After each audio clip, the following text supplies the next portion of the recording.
লা তুকসিরুল কালাম বিগাইরি যিকরিল্লাহ ফাইন্না কাসরাতাল কালামি বিগাইরি যিকরিল্লাহি কুওয়াতুল লিল কলব। আমার ভাইজান, আপনার আমার নবী বিশ্ব নবী মুহাম্মদুর রাসূলুল্লাহ সাল্লাল্লাহু আলাইহি ওয়াসাল্লাম বলেন, সাহাবীরা ভালো করে শুনে নাও, দুনিয়ার জমিনে তুমি যখন জবান দিয়ে কথা বলবা, সাবধান, এই জবান দিয়ে আল্লাহর জিকির ব্যতীত আর কোনো কথা বলবা না। কেননা আল্লাহর জিকির ছাড়া কথা বললে কলব মরে যায়। বলুন কি মরে যায়?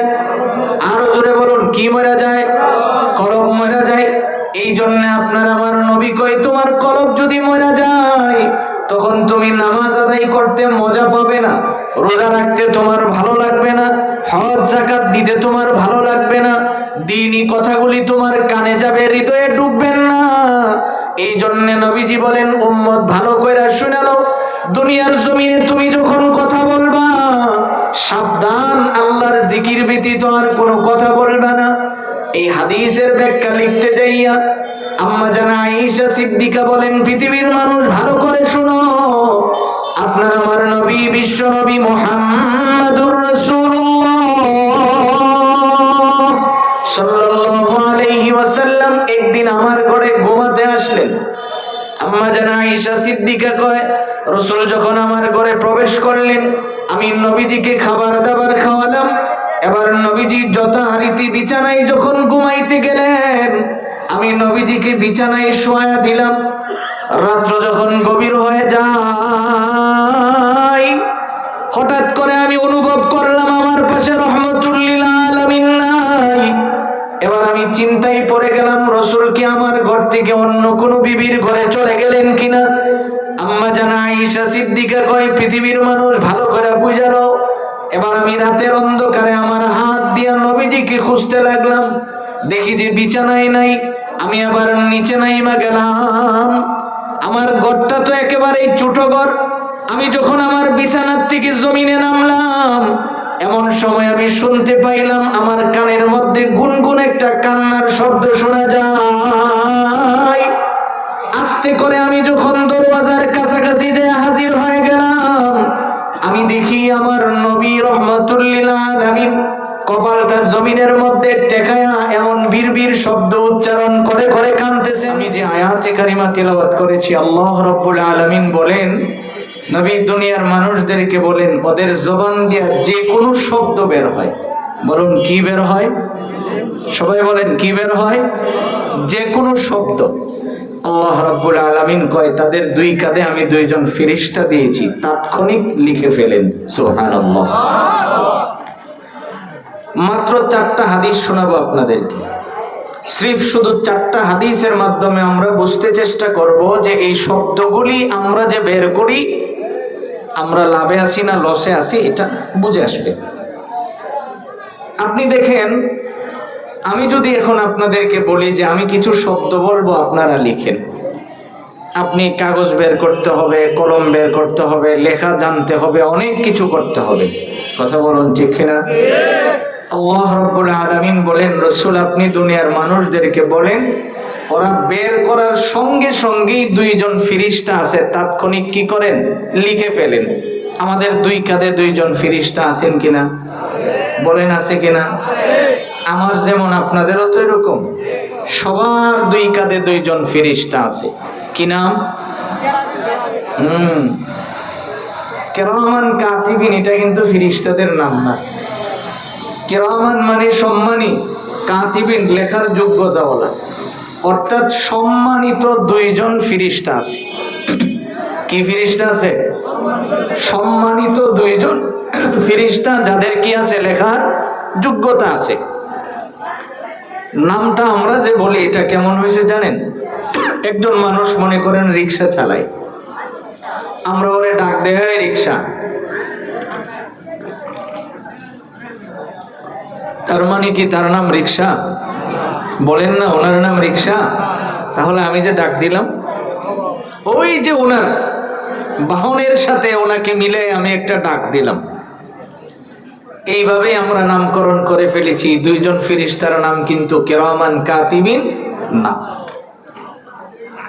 আমি যদি এই কথা বলতে চাই, আমার মূল কথাটা আপনাদেরকে বোঝাতে পারবো না। আসুন, আল্লাহ রাব্বুল আলামিন কয়, দেখো আমি যে তোমার এই জবান দিয়েছি, তুমি যদি এই জবানকে হিফাজত করতে পারো, জবানের হিফাজতের দ্বারা মানুষ অল্প সময়ে আল্লাহ রাব্বুল আলামিনের কাছে পৌঁছায়া যায়। সুবহানাল্লাহ। আমাদের স্বভাব হলো আমরা দোকানে পাটে বিভিন্ন জায়গায় বসে এই জবান দিয়ে সারা দিন খালি মানুষের বদনাম করি। এমন রোগ আমাদের আছে কিনা? তাহলে আমি যদি মানুষের দোষ বলি, আমার ফেরেশতা দুইজন লিখবেন কিনা? বলেন, লিখে কিনা? লিখবে। এই জবানের একটা শব্দের কারণে একজন মানুষ জান্নাতি অথবা জাহান্নামী। বুখারীর হাদিস শোনাচ্ছি। নবীজির একজন সাহাবী তিনি বলেন যে, দেখো হযরত আমের তিনি বলেন, আরে পৃথিবীর মানুষ শোনো, নবীজি আমাকে বলছেন যে বনি ইসরাইলের দুইজন মানুষ, একজন আরেকজনের সাথে তাদের গভীর সম্পর্ক,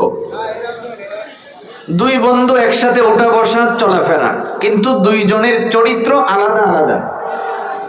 একজন ইবাদত গুজার, দুনিয়ার যত ভালো কাজ আছে সবগুলি সে করে। আরেকজন দুষ্ট মানুষ, যত বাজে কাজ আছে সবগুলি করে। অনেক লম্বা কথা একদম সংক্ষেপ করে বলছি। এক পর্যায়ে দুষ্ট বন্ধু রাস্তার পাশে খারাপ কাজে লিপ্ত। ভালো বন্ধু তারে ডাক দিয়ে কই, তুমি কি জীবনে কোনোদিন ভালো হইবা না? এবার সে রাগ করে বলে যে, তুমি কি আমাকে ছাড়া আর কাউরে খুঁজে পাও না? তোমার কাজ কি খালি আমার পিছনে লেগে থাকা? এই কথা বলার পরে ভালো বন্ধু রাগ করে কয়, তোর কপালে মনে হয় হিদায়াত নাই। সে আবার উল্টা জবাব দিছে, হিদায়াতের জিম্মাদার তো আর তুমি না। এখন তার রাগ আরেকটু বাড়ছে, এখন কয়, তোর কপালে মনে হয় জান্নাতও নাই। বাস এইটুকুন বলছে। আল্লাহর নবী বলেন, কিছুদিন পরে দুই বন্ধুর ইন্তেকাল হয়েছে। আল্লাহ রাব্বুল আলামিন দুইজনকে সামনে ডাকলেন। ডাকার পরে ভালো বন্ধু যিনি, তাকে বলতেছে, তুমি কি আমার সমান? আমার ভাইরা, আপনারা একটু বুঝতে চেষ্টা করেন। আল্লাহ রাব্বুল আলামিন যখন এই বান্দাকে এই প্রশ্নটা করেছেন, তিনি বলেন, রব আপনি তো হলেন খালিক, আমি হলাম মাখলুক। কাজেই খালিক আর মাখলুক এক হয় না। আল্লাহ রাব্বুল আলামিন তখন বলবেন যে, তুমি যে কেন তাহলে তাকে এই কথা বললে যে তার কপালে হেদায়েত নাই? আমি কি তোমার হেদায়েতের জিম্মাদারি দিয়ে দিয়েছিলাম? এবার রব্বুল আলামিন তাকে জিজ্ঞেস করবে, তাহলে জান্নাত কি আমি তোমার সাথে ভাগাভাগি করে নিয়েছিলাম, যে কিছু জান্নাত তুমি দিবা আর কিছু আমি দিব? ফেরেশতা এবার নবীজিকে শোনাচ্ছেন। নবীজি সাহাবায়ে কেরামদেরকে বলতেছেন, এই মিয়া শোনো। এবার ওই বান্দা বলবে, আল্লাহ জান্নাত তো এটা আপনিই দিবেন, এখানে আমার কিছু করার নাই। আল্লাহ রাব্বুল আলামিন তখন বলবেন, তাহলে তুমি কেন বললে যে তার কপালে জান্নাত নাই? এবার নবীজি বলেন, শোনো, বিচারের সময় আল্লাহ রাব্বুল আলামিন ওই গুনাহগার বান্দাটাকে বলবে যে, তুমি আমার রহমতের চাদরটা গায়ে জড়ায়া জান্নাতে চলে যাও। সুবহানাল্লাহ। আর যিনি বলছেন তোমার কপালে হেদায়েত নাই, নবীজি বলেন আল্লাহ রাব্বুল আলামিন তারে জাহান্নামে দিয়ে দিবেন। কেন? আমার কাজ তুমি করতে গেলে। এখন আপনি বলুন তো, এই মানুষটা তার ইবাদতের কোনো কমতি ছিল না, শুধু জাহান্নামী হয়েছে কেন? জবানের কারণে। বলুন কিসের কারণে? সবাই বলুন না, কিসের কারণে? জবানের কারণে। আরো মজার একটা হাদিস শোনাই, তাহলে আরো সহজে বুঝবেন। জবান এমন জিনিস, এই জবান দিয়ে আপনি যা কিছু বলেন ফেরেশতা লিখেন।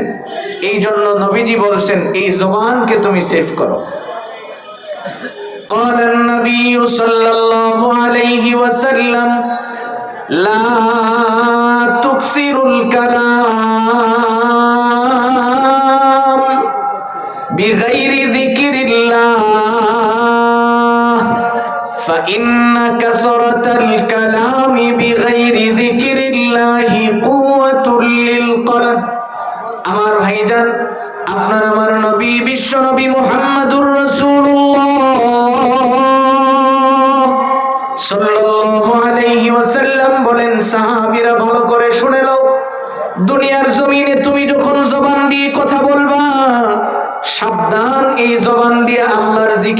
ব্যতীত আর কোনো কথা বলবা না, কেননা আল্লাহর জিকির ছাড়া কথা বললে কলব মরে যায়।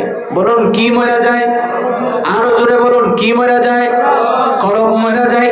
এই জন্য আপনার আমার নবী কই, তোমার কলব যদি মরে যায় তখন তুমি নামাজ আদায় করতে মজা পাবে না, রোজা রাখতে তোমার ভালো লাগবে না, হজ যাকাত দিতে তোমার ভালো লাগবে না, দ্বীনি কথাগুলি তোমার কানে যাবে, হৃদয়ে ঢুকবেন না। এই জন্য নবীজি বলেন, উম্মত ভালো কইরা শুনে নাও, দুনিয়ার জমিনে তুমি যখন কথা বলবা সাবধান, আল্লাহর জিকির ব্যতীত আর কোনো কথা বলবা না। এই হাদিসের ব্যাখ্যা লিখতে যাইয়া আম্মা জানা আয়েশা সিদ্দিকা বলেন, পৃথিবীর মানুষ ভালো করে শুনো, আপনার আমার নবী বিশ্ব নবী মুহাম্মাদুর রাসূলুল্লাহ সাল্লাল্লাহু আলাইহি ওয়াসাল্লাম একদিন আমার ঘরে ঘুমাতে আসলেন। আম্মা জানা আয়েশা সিদ্দিকা কয়, রাসূল যখন আমার ঘরে প্রবেশ করলেন, আমি নবীজিকে খাবার দাবার খাওয়ালাম। এবার নবীজি যথারীতি বিছানায় যখন ঘুমাইতে গেলেন, আমি নবীজিকে বিছানায় শোয়া দিলাম। রাত্র যখন গভীর হয়ে যায়, হঠাৎ করে আমি অনুভব করলাম আমার পাশে রাহমাতুল লিল আলামিন নাই। এবার আমি চিন্তায় পড়ে গেলাম, রাসূল কি আমার ঘর থেকে অন্য কোন বিবির ঘরে চলে গেলেন কিনা। আম্মা জানা আয়েশা সিদ্দিকা কয়, পৃথিবীর মানুষ ভালো করে বুঝে নাও। এবার আমি রাতের অন্ধকারে আমার হাত দিয়া নবীজিকে খুঁজতে লাগলাম, দেখি যে বিছানায় নাই। আমি আবার নিচে নাইমা গেলাম, আমার ঘরটা তো একেবারে ছোট ঘর। আমি যখন আমার বিছানার থেকে জমিনে নামলাম, এমন সময় আমি শুনতে পাইলাম আমার কানের মধ্যে গুনগুন একটা কান্নার শব্দ শোনা যায়।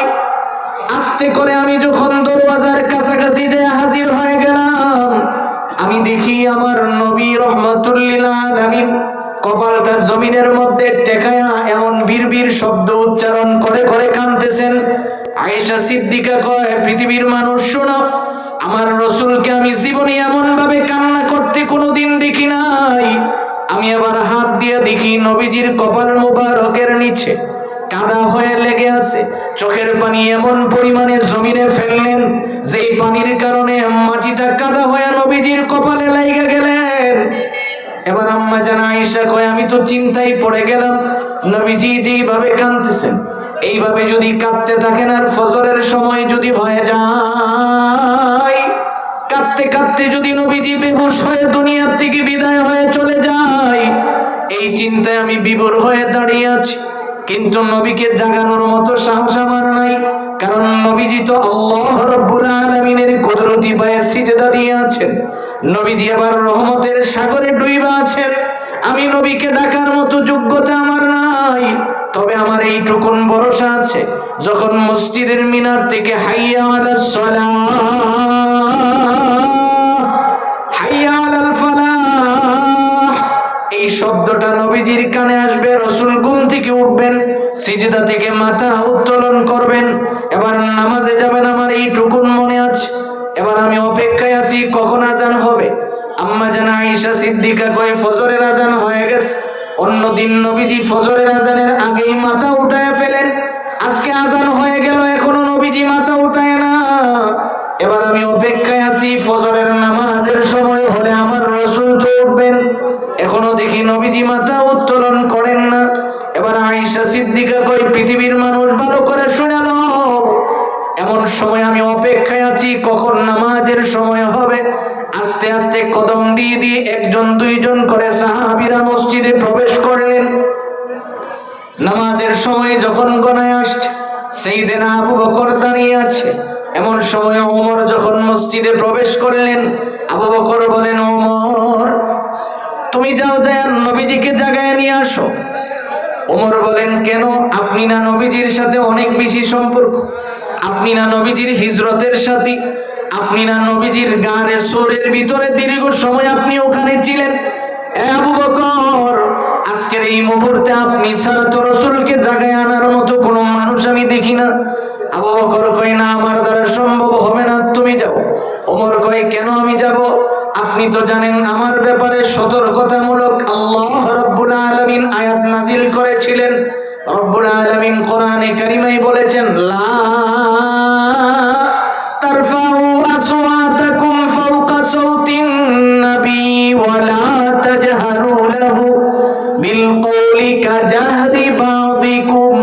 লিবাদিন আন তাহবাতা আমালুকুম। ওমর কয়, আবু বকর আপনি কি জানেন না আল্লাহ রাব্বুল আলামিন পরিষ্কার বলে দিস, আয় নবীর সাহাবীরা ভালো করে শুনো, তোমাদের কণ্ঠের আওয়াজ যেন নবীজির আওয়াজের উপরে না যায়। নবীজির কণ্ঠের আওয়াজ থেকে তোমাদের আওয়াজ যদি বড় হয়ে যায়, তোমরা দেখতে পাবে তোমাদের আমলগুলি বরবাদ হয়ে যাবে। সাইয়েদনা আবু বকর কয়, ওমর তাহলে কি করা যায় বলো না। ওমর কয়, উসমানকে ডাকেন, কেননা উসমানের কাছে নবীজি 2 কন্যা বিবাহ দিয়েছেন, তাকে নবীজি অনেক ভালোবাসেন, ওনাকে ডাকেন। উসমানকে ডাকার পরে উসমান বলেন, আবু বকর আপনি ভালো করে শুনেন, আমার এত লজ্জা বেশি, কারণ নবীজির সামনে যে আমি কোনো কথা বলতে পারি না। আমি আপনাকে পরামর্শ দেই, আপনি আলীকে ডাকেন, কেননা আলীর সাথে নবীজির সম্পর্ক অনেক ভালো, ছোটবেলার থেকেই রসুলের হাতে লালিত পালিত হয়েছেন। সাইয়েদনা হযরতে আলীকে বলা হলো, আলী তুমি যাও, যায় রসুলকে জাগায় নিয়ে আসো। আলী কয়, আমার দ্বারা অসম্ভব হবে না, তবে আমি পরামর্শ দিতে পারি। ইমামের সাথে মুয়াজ্জিনের সম্পর্ক বড় গভীর হয়। ইমাম হলেন মুহাম্মাদুর রাসূলুল্লাহ সাল্লাল্লাহু আলাইহি ওয়াসাল্লাম, আর মুয়াজ্জিন হলেন বেলাল। বেলালকে যখন ডাইকা কাছে আনলেন, আবু বকর কয়, বেলাল তুমি যাও, যায় রাসূলকে জাগায় আনো। বেলাল কয়, আমি তো আগের থেকেই সিদ্ধান্ত নিয়ে ফেলাইছি। কি সিদ্ধান্ত বলো? আজকের পরে জীবনে আর কোনোদিন আজানই দিতাম না, কিন্তু নবীকে জাগানো আমার দ্বারা সম্ভব হবে না। হযরত আলী কয়, এই কথা বললেই তো হবে না, কেননা তুমি তো বলছো হাইয়া আলাস সালাহ, হাইয়া আলাল ফালাহ বইলা বইলা আমগরে ডাইকা মসজিদে হাজির করলি, এখন ইমাম আইনা দে আমরা নামাজ আদায় করুম। বেলাল কয়, আমি তো বললাম বিপদে। এবার হযরত আলী তারে ধাক্কা দিয়া ভিতরে ঢুকাইয়া দিছে, যা তোর ইমাম নিয়ে আয়। আপনারা যিনারা হজ্জের সফর করেছেন একটু নজর করলেই দেখবেন, আমরা যখন রিয়াজুল জান্নার ভিতরে প্রবেশ করি, নবীজির হুজরা আর নবীজির মিম্বার, এই দুইটার মাঝামাঝি যেই জায়গা, এই জায়গার ভিতরে বেলালকে যখন ঢুকাইয়া দেওয়া হয়েছে, বেলাল এবার রসুলের দরজার সামনে যায়, কয় আমি নিরাপদ জায়গায় দাঁড়ায় আছি, এখন সাহাবীরাও আমার আর ডাকতে পারবে না, আর নবীজিকেও ডাকা আমার দরকার নাই, আমি এখানেই দাঁড়ায় থাকবো। নবীজি যদি বের হয়, তার পিছনে পিছনে আমি মসজিদে প্রবেশ করব। সুবহানাল্লাহ, আরো জোরে বলেন সুবহানাল্লাহ। এবার বেলাল কয়, আমি যখন ওখানে দাঁড়ায় রইছি, আমার মনে হয় আমার জীবনে এত দামি ঘুম আমার আর আসে নাই।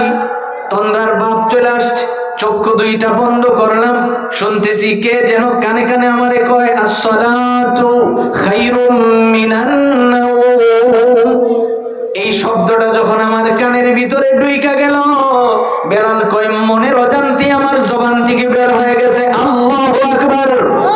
বেলালের আওয়াজ শোনার পরে নবীজি মাথা উত্তোলন করলেন। এবার নবীজি যখন মসজিদের দিকে প্রবেশ করবেন, আম্মা জানা আয়েশা সিদ্দিকা বলেন, পৃথিবীর মানুষ শোনো, আমি আবার নবীজির সামনে গিয়ে আমার নিজের কাপড় দিয়া নবীজির কপাল মোবারক পরিষ্কার করে দিলাম। পরিষ্কার করার পরে আমি বললাম, ইয়া রাসূলুল্লাহ, আমার একটা কথা আছে। নবীজি বলেন, তুমি কে? আয়েশা সিদ্দিকা কয়, আমার স্বামী আমারে জিগায় আমি কে। আমি বললাম, আমি আয়েশা। নবীজি বলেন, কোন আয়েশা? এমন সময় আমি নিজের পরিচয় গোপন রেখে আমি বললাম, আমি আবু বকরের মেয়ে আয়েশা, কেননা আমার বাবার সাথে মুহাম্মাদুর রাসূলুল্লাহ সাল্লাল্লাহু আলাইহি ওয়াসাল্লামের অনেক বেশি গভীর সম্পর্ক, এই জন্য আমি আমার পিতার নাম ব্যবহার করলাম। এই কথা বলার সঙ্গে সঙ্গে নবীজি জিগায়, কোন আবু বকর? আয়েশা সিদ্দিকা কয়, আমি বুঝা ফেলাইছি। নবীজি এখন আর জায়গায় নাই, আমি রাস্তাটা ছেড়ে দিলাম। নবীজি আবার মসজিদে গেলেন, নামাজ আদায় করলেন। নামাজের শেষে যখন হুজরায় প্রবেশ করলেন, আয়েশা চৌকির উপরে বসলেন। আমি সামনে গিয়া বললাম, আসসালামু আলাইকুম। নবীজি আমার সালামের উত্তর দিয়া বলেন, আয়েশা এদিকে বসো। আয়েশা সিদ্দিকা জিগায়, রাসূল আপনি কি আমারে চিনেন? নবীজি বলেন, আয়েশা তোমারে আমি চিনব না কেন? আয়েশা সিদ্দিকা কয়, আপনি কি আমার বাবা আবু বকরকে চিনেন? বলো কি তোমার বাবাকে চিনব না? এবার আয়েশা সিদ্দিকা চোখের পানি ছেড়ে দিয়ে কয়, ইয়া রাসূলুল্লাহ, দুনিয়ার জমিনে আমি আল্লাহর পরে সবচেয়ে বেশি আপনাকে ভালোবাসি নবী। আপনি না একটু আগে বললেন আমারে চিনেন না? রাসূল কয় কখন? আপনি মসজিদে যাওয়ার সময়। এবার নবীজি কয় আয়েশা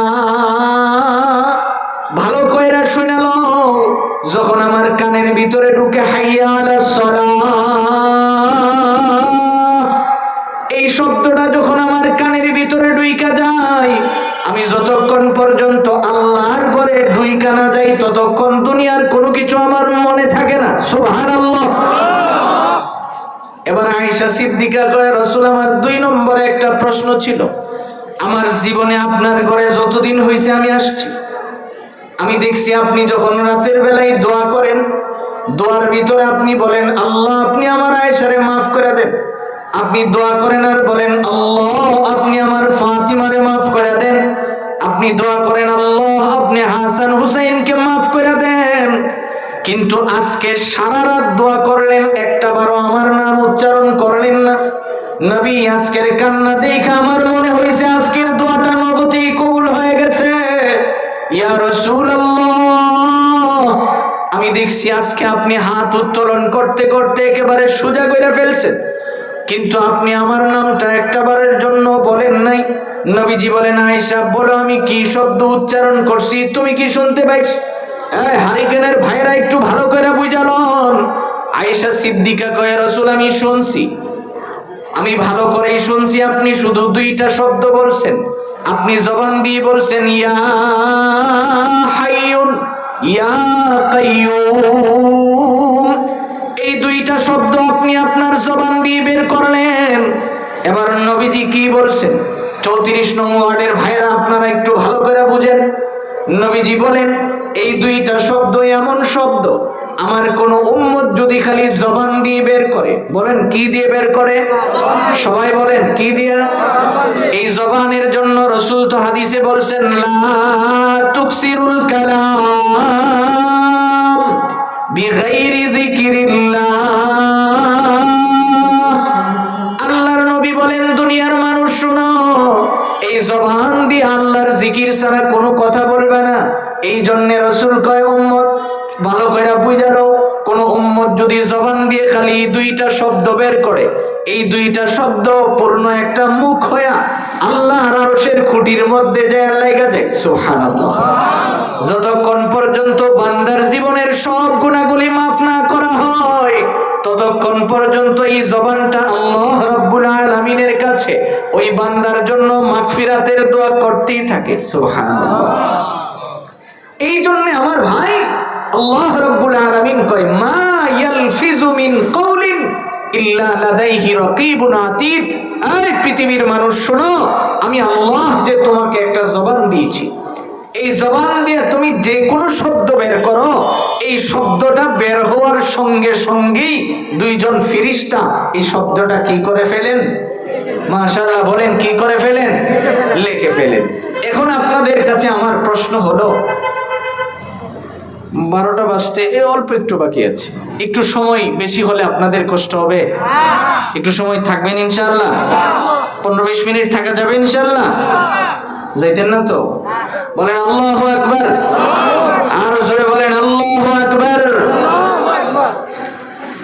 এবার আসুন আপনাদেরকে 2 নাম্বার হাদিসটা শোনাই। নবীজির সাহাবী হযরতে আবু হুরায়রা থেকে বর্ণিত হাদিস, রাসূল বলেন,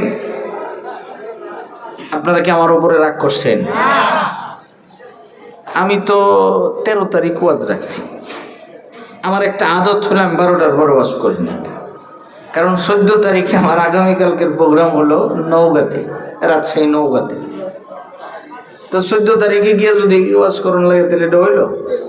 যেহেতু আপনারা বসছেন, আপনাদের বসাটা দেখে আমার কাছে ভালো লাগছে, যার কারণে আমি আয়াতের আলোকে কয়েকটা হাদিস আপনাদেরকে শোনাবো একেবারে যত সম্ভব সংক্ষিপ্ত সময়ে। রাগ করবেন না তো ইনশাআল্লাহ? এবার শুনেন, আমি কথাটা বলার আমার একটা উদ্দেশ্য আছে। আমি তো মনে করি যে আমি মানুষটাই কি, আর আমার জবানের মূল্যই কি। আমরা তো মনে করি যে আমি একটা মানুষ, আর আমি কইলেই কি হইব। আজকের পরে আপনার এই ধারণার হবে না ইনশাআল্লাহ। আপনি বুঝেন যে এই জবানটার মূল্য অল্প না বেশি? সবাই বলেন অল্প না বেশি? এবার শুনেন 2 নাম্বার যে হাদিসটা শোনাচ্ছি, এই জবান দিয়া বান্দা যা বলে এটা কিন্তু লিপিবদ্ধ করা হয় কোরআনের কথা। এখন হাদিসের আলোকে আমরা বুঝতে চেষ্টা করব, আমি যদি সারাদিন বসে, এটা দৃষ্টান্ত আপনি বুঝেন, মনে করেন একজন মানুষ, আমাদের কাজ হলো আমরা 2-4 জন একসাথে হলেই এই জবান দিয়ে খালি মানুষের দুশ্চর্চা করি। কথা বলুন ঠিক কিনা? এই জবান দিয়ে অন্যের দোষ ছাড়া আর কিচ্ছু আমার বের হয় না। দোকানে বসলে দেখবেন মনে হয় গোটা দুনিয়ার সবাই ধ্বংস হয়ে গেছে, যিনি এখানে বসে ওয়াজ করতেছে তিনিই মনে হয় সবচেয়ে ভালো। বলে না দুনিয়া শেষ, সব শেষ। আল্লাহর রাসূল কই মান হালাকান নাস ফাহুয়া আহলুক, যে কই সবাই ধ্বংস, নবীজি কই হ্যাঁ নিজেই ধ্বংস। মানে সে নিজেই ধ্বংস, এই জন্য সকলকে ধ্বংসশীল মনে করে। এবার শুনেন, আপনি যে দোকানে বসে অন্যের সমালোচনা করছেন, আল্লাহর রাসূল কয় যে আমাকে আল্লাহ রাব্বুল আলামিন যখন মেরাজে নিয়েছেন, কোরআনে আল্লাহ রাব্বুল আলামিন সবিস্তারে আলোচনা করেছেন সূরা বনী ইসরাঈলে।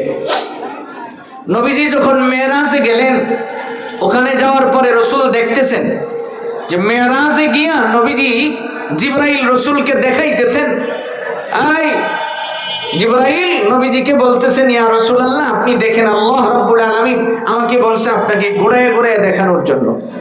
নবীজি বলেন, আমি ওখানে যাওয়ার পরে দেখতেছি এক জায়গায় একজন মানুষ দাঁড়ানো, কিন্তু তার চেহারাটা অনেক সুন্দর, দেখতে শুনতে লোকটা অনেক ভালো, কিন্তু তার জিহ্বার 2 দিক দিয়ে বের হয়ে আছে, ঝুলা রয়েছে কুকুরের মতো, এবং লাল আগুনে পুড়ে যেইভাবে লাল হয় এমন লাল হয়ে 2টা জিহ্বার 2 দিকে ঝুলা রয়েছে। রাসূল জিবরাইলকে জিজ্ঞাসা, জিবরাইল ইনি কে? এমন মানুষ তো হওয়ার কথা না, চেহারা এত সুন্দর কিন্তু কারবারটা এমন।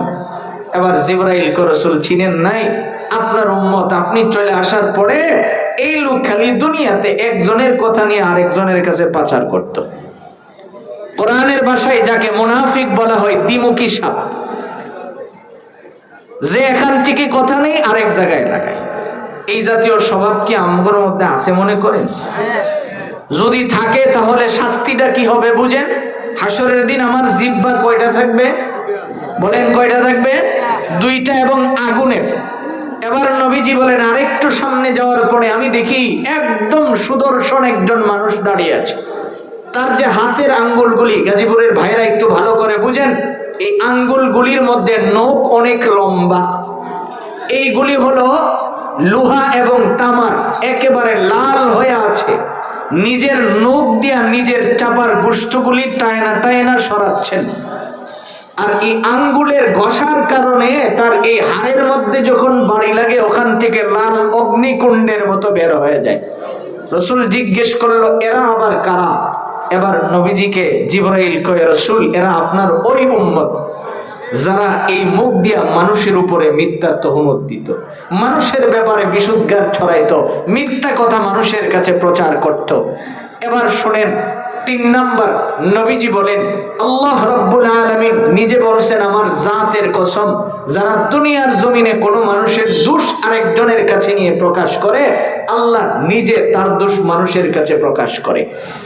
এখন আমি কত প্রকারের গুনাহ করছি এটা পৃথিবীর কেউ জানে না, জানেন কে? তাহলে আমার দোষ যদি আল্লাহ মানুষের সামনে প্রকাশ করতে শুরু করেন, আমি কি এই দোষ আর ঢাইকা রাখা সম্ভব হবে? এবার শুনেন 4 নম্বরের শাস্তি, যারা অন্যের দোষ মানুষের কাছে প্রকাশ করে, নবীজি বলেন হাসরের দিন তার একটা ঘাঁটি আছে ফলসেরা, 30,000 বছরের রাস্তা। 10,000 বছর খালি যাবেন, উপরে উঠবেন, 10,000 বছর সমানে যাবেন, 10,000 বছর নিচের দিকে নামবেন। ওই 15,000 বছর যাওয়ার পরে মাঝামাঝি যখন যাবেন, কাইটা নিচে পড়ে যাবেন, আর নিচে হবে জাহান্নাম। দোষটা কি? ওই যে আপনি খালি মানুষের ব্যাপারে বসে বসে সমালোচনা করতেন। বোঝার জন্য বলতেছি, মনে করেন আপনি এক জায়গায় বয়ে রয়েছেন, এখন শুনতেছেন শাস্টলে বয়ে বয়ে খালি হুজুরের দোষ কয়। নূরে মদিনা মাদ্রাসার বড় জরিলা কোনো মানুষের খাতার উপরে? ইমাম সাহেব হেরা কি কোনো মানুষের খাতার উপরে?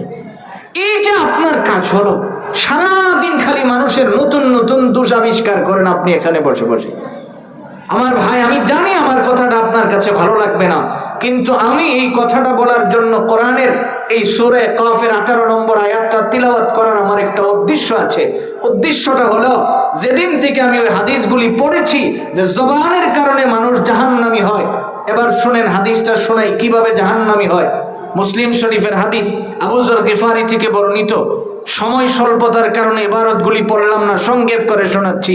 ফজরের পরে আপনারা যেমন বসে আছেন, নবীজি মসজিদে বসছেন, সাহাবায়ে কেরাম বসছেন। রাসূল জিজ্ঞেস করলে, এই সাহাবীরা বলো, হাসরের দিন সবচেয়ে অসহায় কে হবে? একজন দাঁড়ায়, হুজুর এটা তো সহজ প্রশ্ন। কি প্রশ্ন? এটা একদম সহজ, যার ইবাদত থাকবে না সে সবচেয়ে অসহায়। নবীজি বলেন, না হলো না। দুনিয়ার যতগুলি পাহাড় আছে, আপনি বলতে পারবেন গোটা দুনিয়ায় কতগুলি পাহাড় আছে? নবীজি বলেন, দুনিয়ায় যতগুলি পাহাড় আছে সমস্ত পাহাড়গুলি যদি স্বর্ণ হয়, আর এই সমস্ত পাহাড়গুলি যদি আল্লাহর রাস্তায় কেউ সদকা করে দেয়, তাহলে হাসরের দিন তার কি পরিমাণে আমলনামা তার থাকবে? সাহাবায়ে কেরাম কয়, রাসূল হাসর শুরু হওয়ার আগে উনি জান্নাতে চলে যাবে।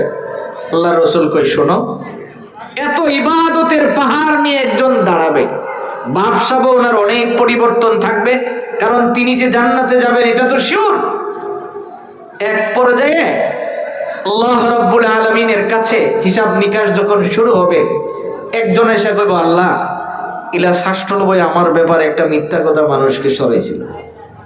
আল্লাহ রাব্বুল আলামিন বলবেন, যাও, 2টা পাহাড় তার ইবাদত আমি তোমারে দিয়ে দিলাম, লয়া তুমি জান্নাতে যাও, সন্তুষ্ট থাকো। আরেকজন আয়া কইব, আল্লাহ আমার ব্যাপারে মিথ্যা একটা সাক্ষী দিছিল, যার কারণে আমি 2 বছর জেল কাটছি। আল্লাহ রাব্বুল আলামিন বলবেন, যাও, তোমাকে 4টা পাহাড় ইবাদত দিয়ে দিলাম, জান্নাতে চলে যাও। এখন দ্বিতীয় আরেকজন জান্নাতে চলে যাবে। এইরকম করতে করতে ওনার যত ইবাদত ছিল সব শেষ। এবার কিছু লোক আইসা অভিযোগ করবে, আল্লাহ রাব্বুল আলামিন বলবেন, তোমাদের গুনাহগুলি ওর মাথার উপরে থয়ে দাও। এখন তিনি জাহান্নামী। রাসূল কয়, সবচেয়ে বড় অসহায় ওই ব্যক্তি, দুনিয়াতে যার নফল হজের কমতি ছিল না, যার ফরজ হজের কমতি ছিল না, যার ইবাদতের কোনো কমতি ছিল না, কিন্তু মুখটা বেশি ভালো আছিল না। বলেন, কি ভালো আছিল না? মুখটা। শাস্ত্রলো বয়া মসজিদের বারান্দাত বয়া কয়, কোনো কারণে ইমাম সাহেব 1 মিনিট দেরি হইছে, লাভ নাই। প্রথম শব্দ এটা। কেন? ইমাম সাহেব উনি 1 মিনিট পরে আসতে হবে কেন? আজকে মনে গুমরা বেশি চেপা গেছিল গা। আচ্ছা বলুন তো, এই যে শব্দগুলি আপনি মুখ দিয়ে বের করলেন, আপনার কি লাভ হয়েছে? কোনো লাভ হয়েছে? মসজিদ থেকে আপনার 100 টাকা দিছে। এবার শুনেন, আপনারা কি কষ্ট হইতেছে?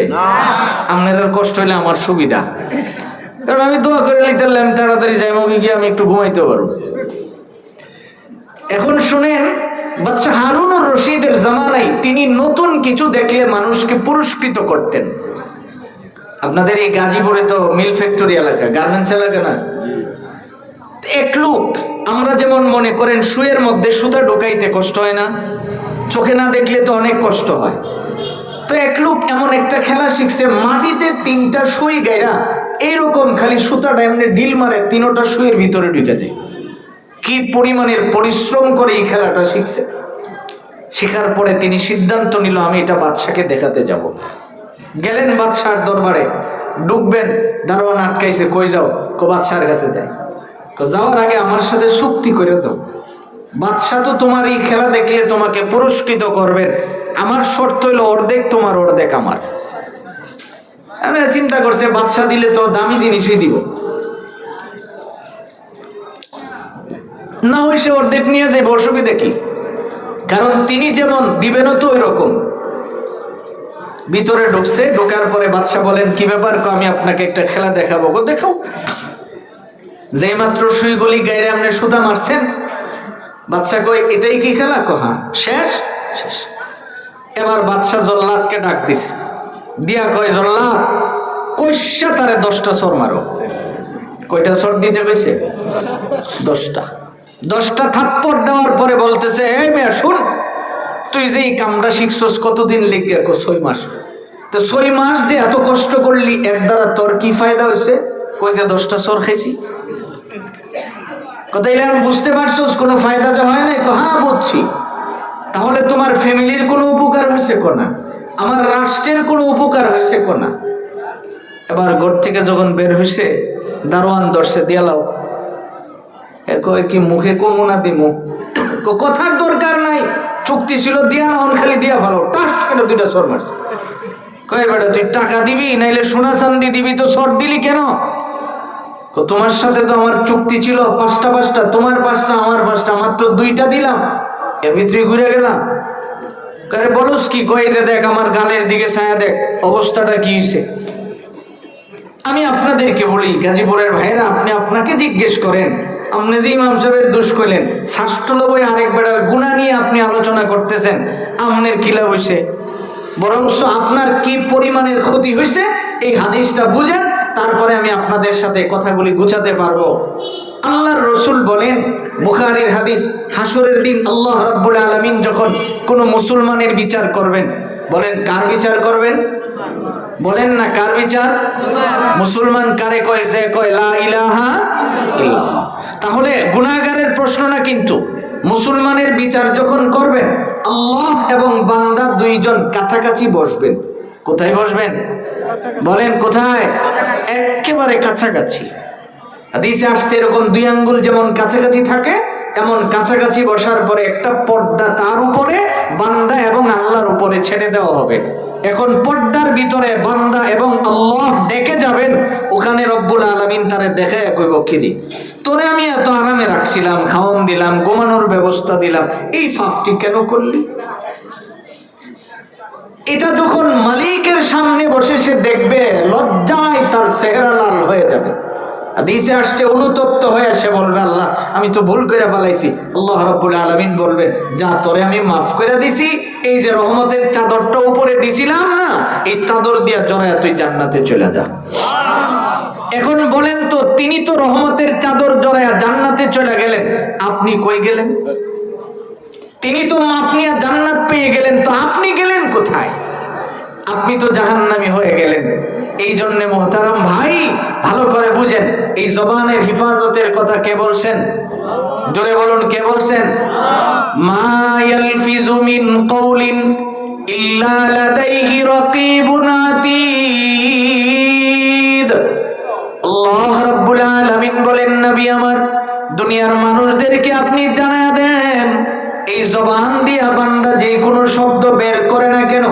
ওর জবান থেকে যেই শব্দটা বের হয় হওয়ার সঙ্গে সঙ্গে দুইজন ফেরেশতা কি করেন জোরে বলুন কি করেন লেখা ফেলেন বলেন কি করেন লেখা ফেলেন কিভাবে লিখেন আল্লাহ তাআলার নবী বলেন উম্মত ভালো করে শুনে নাও হাসরের দিন তোমারে যখন উঠানো হবে আল্লাহ রাব্বুল আলামিন তখন বলবেন তুমি পড়ো তোমার যা আছে ফেরেশতারা লিখছেন কতটুকুন লিখছেন তাফসীরের কিতাবে আসছে আপনার চোখ যতদূর যাবে ততটুকুন পর্যন্ত লম্বা হবে আপনার কিতাব এবার আপনাকে বলা হবে ইকরা কিতাবাক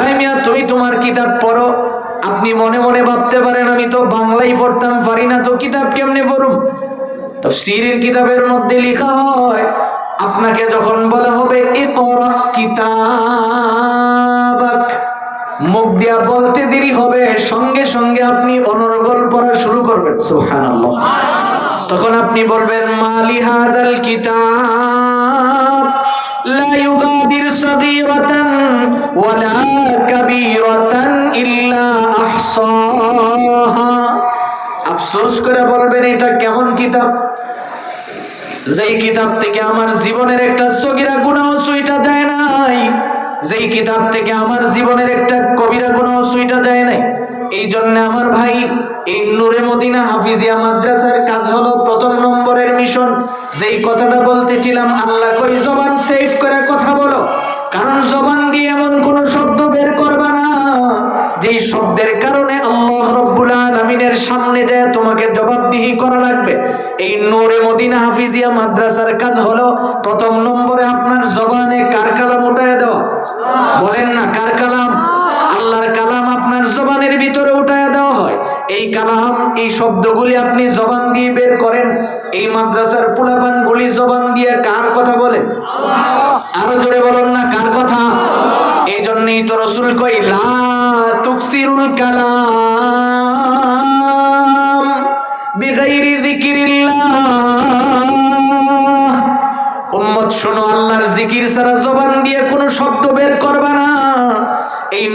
মদিনা হাফিজিয়া মাদ্রাসার ছেলেগুলি তো তারা তাদের জবান দিয়ে কার কালাম বলে?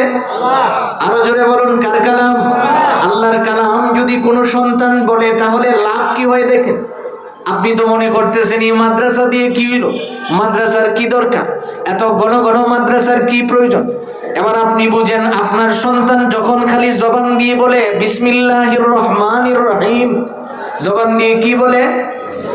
ইন্নাল মুআল্লিম ইযা ক্বালা লিস-সাবি কুল বিসমিল্লাহির রহমানির রহিম কাতাবাল্লাহু বারাআতান লিস-সাবি ওয়া বারাআতান লিল মুআল্লিম ওয়া বারাআতান লিআবাওয়াইহি মিনান নার। আপনার আমার নবী বলেন, উম্মত ভালো কইরা শুনে নাও, কোন ছোট একটা মাসুম বাচ্চাকে তুমি যখন কোন উস্তাদের কাছে নিয়ে যাও, হারিকেনের ভাইরা আপনারা ভালো করে বুঝেন, আপনি যদি আপনার সন্তানটাকে নূরে মদিনা হাফিজিয়া মাদ্রাসায় খালি নিয়ে গেলেন, এখনো সে লেখাপড়া করেন নাই, একদিনও সে মাদ্রাসায় পড়েন নাই, উস্তাদ খালি তারে সামনে বসাইছে, বসায় কয় কুল, তুমি আমার সাথে বলো বিসমিল্লাহির রহমানির রহিম, এইটুকুন খালি সন্তান উস্তাদের সাথে পড়ে, নবীজি বলেন কাতাবাল্লাহু বারাআতান লিস-সাবি ওয়া বারাআতান লিল মুআল্লিম ওয়া বারাআতান লিআবাওয়াইহি মিনান নার।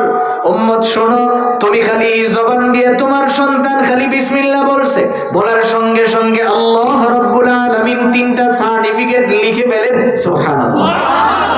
3টা সার্টিফিকেট 3 জনের নামে লেখা হয়। 3 জনের নাম যদি জাহান্নামীদের কাতারে থাকে, ওখান থেকে কাইটা বিনা হিসাবে জান্নাতীদের কাতারে লেখা দেওয়া হয়। সুবহানাল্লাহ।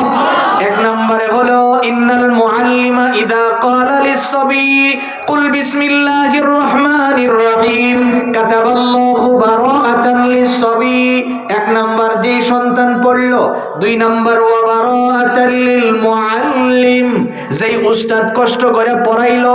3 নাম্বার ওয়া বারাআতান লিআবাওয়াইহি মিনান নার, নাম্বার 3 যে মা বাবা সন্তানকে লালন পালন কইরা উস্তাদ পর্যন্ত আয়না রেডি করে দিল। এখন বলুন তো, সন্তান যদি জবান দিয়ে আল্লাহর কালাম বলে লাভ হয় না লস হয়? আরো জোরে বলেন, লাভ হয় না লস হয়? অল্প না বেশি? আরো জোরে, অল্প না বেশি? এই জন্যই তো নবীজি বলছেন লা তুকসিরুল কালাম। উম্মত ভালো কইরা শুনে নাও, আল্লাহর জিকির ছাড়া জবান দিয়ে কোনো শব্দ বের কইরো না। বলেন, আল্লাহর জিকির ছাড়া জবান দিয়ে কোনো শব্দ কি করো না? বের করো না। কেননা জিকির ছাড়া শব্দ যদি বের হয়, এই শব্দগুলির জন্য হিসাব কার কাছে দিতে হবে? শেষ কথা। এবার বুঝেন, আমরা মায়ের পেটে ছিলাম 9 থেকে 10 মাস অথবা 6 থেকে 9 মাস।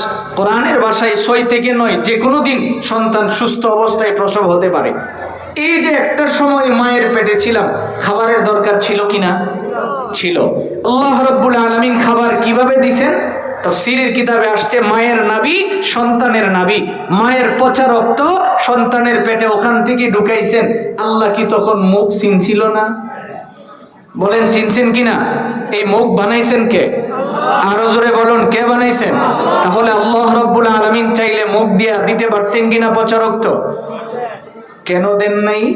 মুফাসসিরিন কিরাম লিখেন ওই আয়াতের ব্যাখ্যায় যে এই জন্য দেওয়া হয় নাই। মুফতি শফি রহমাতুল্লাহ আলাইহি লিখেন, আল্লাহ রাব্বুল আলামিন কয় যে আমি তো তোমার জবানটাকে পবিত্র রাখছি। কেন? কারণ দুনিয়াতে আইসা এই জবান দিয়ে তুমি আমাকে ডাকবা। সুবহানাল্লাহ। ওই যে আপনি সুবহানাল্লাহ কইছেন, অনেকে তো কয় নাই, মনে করছে কইলে আমার বুঝি লাভ হইব, এই জন্য কয় নাই। মেয়ে, আপনি একটু ভালো করে বুঝেন, ঈমানের কারণে আপনার জন্য জান্নাতে 1 টুকরো জায়গার মালিক আপনি। সুবহানাল্লাহ। প্রত্যেক মুসলমান তার জন্য জান্নাতে 1 টুকরো জায়গা বরাদ্দ আছে। আপনাদের এই হারিকেন এলাকায় কারো যদি 1 কাঠা বা 2 কাঠা জায়গা থাকে, উনি গরিব না ধনী? তাইলে আমরা তো গরিব হওয়ার কোনো প্রশ্নই নাই, কারণ আমাদের জায়গা কোথায় আছে? মাশাআল্লাহ বলুন, কোথায় আছে? এখন যদি খালি আপনি একবার কোন সুবহানাল্লাহ, কি কোন? আসতে বলেন, সব হওয়ার সম্ভাবনা আছে। মনে হইতেছে এমন একটা শব্দ কইছেন বাড়িওয়ালি শুনলে মনে হয় রাগ করব। দিল থেকে বলেন সুবহানাল্লাহ। এই যে আপনি বলছেন একবার বলবেন, জান্নাতে আপনার জায়গায় একটা গাছ লাগাই দেওয়া হয়েছে। আবার মনে করেন না ফেরেশতারা বলে আপনার গাছ আমার জায়গায় লাগাই দিয়েছে, আপনারটা আপনার জায়গায় লাগাইছে। মনে মনে ভাবতে পারেন যে গাছটা কত বড়। রাসূল হাদিসে কই 100 বছর পর্যন্ত একটা যুদ্ধের ঘোড়া যদি দৌড়ায় গাছের ছায়াটা পার হওয়া শেষ হবে না। তাহলে এখন বোঝেন গাছ যদি এত বড় হয় ফলটা কত বড়। সর্বনিম্ন ফলের ব্যাপারে হাদিসের কিতাবে আসছে যে সর্বনিম্ন ফলটা হবে গোটা দুনিয়ার যতগুলি পাহাড় আছে সমস্ত পাহাড়গুলিকে যদি একত্রিত করলে যা বড় হবে, সর্বনিম্ন ফলটা এর চেয়ে বড় হবে। মনে মনে ভাবতেছেন অত বড় ফল হইলে আমি করুমটা কি?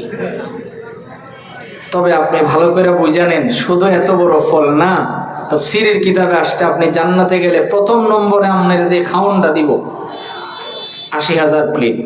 কত হাজার প্লেট? সব খায়া বালাইবেন, খায়া টেবিলটা ভাঙ্গা খাওয়া শুরু করবেন। কারণ ওইটাও খাওয়ার মতো, আপনি ভাঙবেন আর খাইবেন। খাইতে খাইতে হঠাৎ মনে হইব যে কোনো একজন মেহমান আইলে খাওয়ানটা যে রাখলাম না, বিয়াই যদি আমার লোকে দেখা করতে হয় যে আমার কেমন ঘরটা একটু দেখো, এই যদি আয়ে আমি কি দিব, এই কথাটা মনে হওয়ার সঙ্গে সঙ্গে আওয়াজ হয়ে যাবে তোমার বিয়াই যখন বাড়িতে আইব সাথে সাথে আরো এমন 80,000 প্লেট খাবার রেডি হয়ে যাবে। এই যে এতবার সুবহানাল্লাহ কইছেন, বলেন তো লাভ হয়েছে না লস হয়েছে?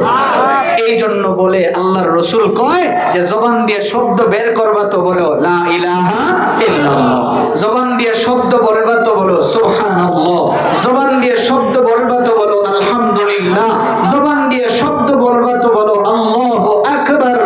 এই শব্দগুলি যদি আপনি বলেন, এই শব্দের দ্বারা একজন মানুষ জান্নাতি হয়। সুবহানাল্লাহ। আমার ভাই, এই আমার 1 ঘন্টার কথার দ্বারা আমি আপনাদেরকে যেই কথাটা বোঝাইতে চাচ্ছি, এখন বলুন তো আমার জবানের মূল্য কম না বেশি? জোরে বলুন। এই জবান কি শাস্ত্রলগিয়া ব্যবহার করব? বলেন আল্লাহ, বলেন আল্লাহ। আজকের পরে অন্যের সমালোচনা করে এই জবান আর কোনোদিন নষ্ট করব না। আল্লাহুম্মা আমিন। এখন বলেন আমার এই কথার দ্বারা লাভ হয়েছে না লস হয়েছে? জবানের সেফ করবো তো ইনশাআল্লাহ। পৃথিবীর জমিনে যে যত বড় অলি হয়েছে, এই জবানকে সেফ না করে কেউ কোনোদিন বুজুর্গ হতে পারেন নাই। যার জবানে যত জিকির উঠছে, যত বুজুর্গ আপনি দেখেন, যত বড় বড় আল্লাহর ওলি দেখেন না কেন, সবাই শুধু দামি হয়েছে একটা শব্দের কারণে। এই শব্দটাই হলো এই জবান। যে জবান যত সেফ করছে আল্লাহ তাআলা তাকে তত দামি বানিয়েছেন। আমি আজকে রাত্র তো 12:15 উপরে, প্রায় 12টা 20 মিনিট, এই জন্য আমি আর কথা বাড়াবো না। আমি আগামী 18 তারিখ রাস্তার ওই পারে আমার একটা প্রোগ্রাম আছে, ওখানে আমি আসবো ইনশাআল্লাহ। যদি আমাকে আরো আগে দেয়, আমি 2-3 ঘন্টাও কথা বলতে পারি, আমার এইটুকুন অভ্যাস আছে। তো যদি আরো আগে দেয়, আমি এর পরের কথাগুলি আপনাদেরকে শোনাবো যে জবানের প্রত্যেকটা শব্দ কি পরিমাণের রহমত হইয়া আমার ইন্তেকালের পরে আমার কাছে দাঁড়াবে। এই শব্দগুলি আমাদের দরকারি কিনা বলেন? এখন বলেন, আমি আপনাদেরকে এই 1 ঘন্টা সময় যা বললাম প্রতিটা দরকারি কথা বললাম কিনা? যদি দরকারি হয় তাহলে মানা যাবে ইনশাআল্লাহ। আল্লাহ রাব্বুল আলামিন আমাদেরকে এই কথাগুলি মানার তৌফিক দান করেন। জোরে বলো না আমিন। পরিশেষে কথা হলো, আমাদের সন্তানগুলিকে আমরা এই নূরে মদিনা হাফিজিয়া মাদ্রাসার মতো মাদ্রাসায় দিব। ওদের জবানকেও দামি বানানোর জন্য আমরা সর্বাত্মক চেষ্টা করব। পারবো না ইনশাআল্লাহ? কারণ শুরু জীবনেই যেন তাদের জবানে এই কালিমাটা ওইটা যায়। এই জন্য এই মাদ্রাসাগুলির দরকার আছে কিনা? বলেন আছে কিনা? যদি থাকে আমি আপনাদের কাছে শেষ একটা অনুরোধ করব, শুনেন। জীবনে 2টা জিনিসই মানুষ চাই। এক হলো আমার হায়াত যেন লম্বা হয়, আরেক হলো আমার রিজিকে যেন বরকত হয়। এই 2টা জিনিস চাই না এমন মানুষ দুনিয়াতে নাই। আমি আপনাদেরকে ছোট্ট একটা নসিহত করি, হায়াত এবং রিজিক 2টা আল্লাহ রাব্বুল আলামিন বরকত দিবেন যদি আপনি একটা কাজ করেন।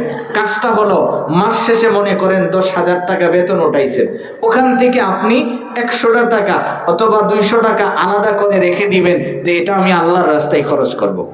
পারবো না ইনশাআল্লাহ? শুধু আপনি এটা আলাদা করে দিবেন, একটা ফান্ডিং করে নেবেন যে আমি নওজোয়ানদেরকে বলছি 500 টাকার নিয়ে অফার ঢোকাও মোবাইলে, ওখান থেকে 50টা টাকা আলাদা করো, আল্লাহর রাস্তায় দিব। এই টাকাটা আলাদা করলে লাভ কি হবে? হায়াতও বাড়বে, রিজিকও বাড়বে। এইরকম করে কিছু টাকা হলে এইগুলো এরকম দ্বীনি মাদ্রাসাগুলি নিয়ে দিবেন। পারবেন ইনশাআল্লাহ? যে হুজুর এখান থেকে আপনি একজন এতিম ছেলেকে একটা কাপড় বানায়া দেন, তাকে আপনি একদিন খাওয়ায়া দিবেন, তাকে আপনি এক জিল কোরআন শরীফ কিনে দিবেন। এই যে আপনি একটা ফান্ডিং, আজকে আমাদের সবকিছুর ফান্ডিং আছে। মাস শেষে ওয়াইফাই বিল, এটাও আমার একটা ফান্ডিং আছে। ডিশ বিল, এটারও আমার একটা ফান্ডিং আছে। মোবাইলে আমি এমবি ঢুকাবো, তার জন্য আমার মাথায় একটা কাজ করে আমার 500 টাকা।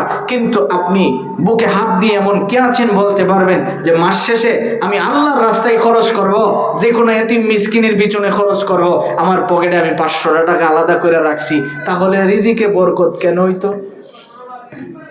আপনি আল্লাহকে দেওয়ার জন্য আপনার কোনো ফান্ডিং নাই, দুনিয়ার সব ফান্ডিং আপনি রেডি করে রাখছেন, তাহলে আপনার রিজিকে বরকত হবে কি করে? আজকের থেকে আপনাদের কাছে আমার অনুরোধ, আপনি আপনার টাকার থেকে 50 টাকা হোক, 100 টাকা হোক, মাস শেষে এটা আলাদা করে রেখে দিবেন। পারবেন ইনশাআল্লাহ? পারবেন ইনশাআল্লাহ? ওখান থেকে কিছুদিন পরে আইনা বলবেন হুজুর এই নূরে মদিনা হাফিজে মাদ্রাসায় দিয়ে গেলাম, একজন এতিম ছেলের আপনি খাওয়াবেন, একটা ছেলে মাদ্রাসার তালিবে ইলমকে আপনি খাওয়াবেন। এরকম করে আপনি যদি দেন, আপনি দেখতে পারবেন আপনার রিজিকেও বরকত হবে, হায়াত লম্বা হবে। আল্লাহ রাব্বুল আলামিন আমাদের সকলকে এই কথাগুলি বুঝে শুনে আমল করার তৌফিক দান করে। সকলে বলে আমিন। সুবহানাল্লাহি ওয়া বিহামদিহি, সুবহানাকা আল্লাহুম্মা ওয়া বিহামদিকা আশহাদু আল্লা ইলাহা ইল্লা আনতা আস্তাগফিরুকা ওয়া আতুবু ইলাইক।